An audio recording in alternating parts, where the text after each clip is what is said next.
ગુજરાતનો આવાજ।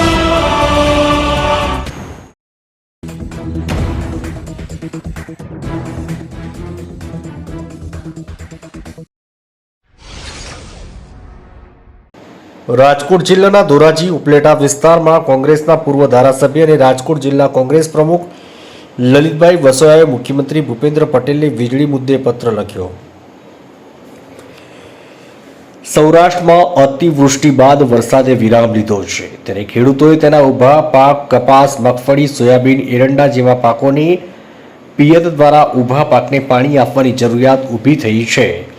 ખેડૂતો, ખેડૂત આગેવાનો અને રાજકીય આગેવાનો પણ સરકારમાં રજૂઆત કરી ચૂક્યા છે કે ખેડૂતોને સિંચાઈ માટે જે વીજળી આપો છો તે કન્ટિન્યુ કોઈ જાતના અવરોધ વગર વીજળી આપો, પરંતુ તંત્ર દ્વારા ખેડૂતોને કટકે માંડ 8 કલાક વીજળી આપવામાં આવી છે। રેગ્યુલર કરવી, તંત્રને તાત્કાલિક સૂચના આપવી જોઈએ। અતિવૃષ્ટિ બાદ ખેડૂતોએ એના ઊભા મોલ મગફળી, કપાસ, એરંડા, સોયાબીન જેવા પાકોને બચાવવા માટે તાત્કાલિક ધોરણે સિંચાઈ માટે પિયત આપવાની જરૂર છે। ત્યારે રાજ્ય સરકાર ખેડૂતોને 8 કલાક વીજળી જે આપે છે એ પણ અવરોધ વાળી વીજળી આપે છે। 2 કલાક આપી અને ઝટકો આવે, અડધી કલાક પછી ફરીથી વીજળી પ્રવાહ ચાલુ કરવામાં આવે, એને કારણે ખેડૂતો પરેશાન થઈ રહ્યા છે।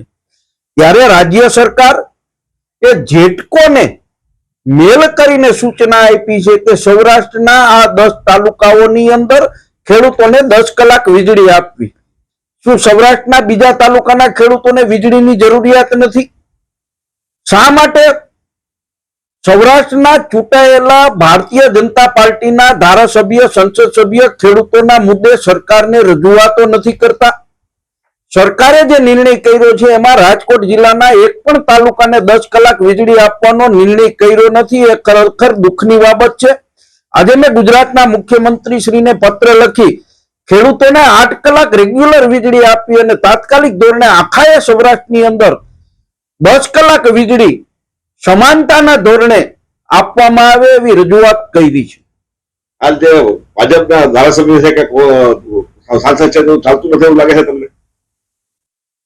ગુજરાત સરકારે સૌરાષ્ટ્રના ફક્ત 10 તાલુકાઓને 10 કલાક વીજળી આપવાનો નિર્ણય કર્યો છે, ત્યારે બાકીના વિસ્તારોના ધારાસભ્ય, સંસદ સભ્ય એના વિસ્તારોના ખેડૂતોના પ્રશ્ને સરકારને રજૂઆત શા માટે નથી કરતા?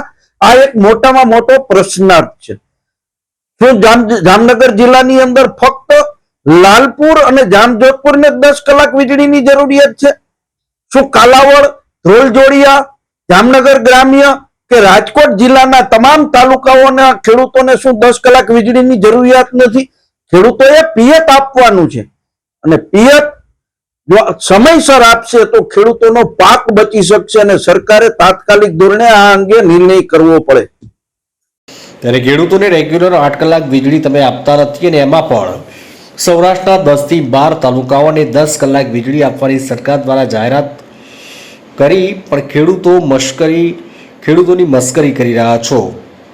રાજકોટ જિલ્લાના કોઈ પણ તાલુકામાં સરકાર 10 કલાક વીજળી ન આપે એ રાજકોટ જિલ્લાને અન્યાય છે।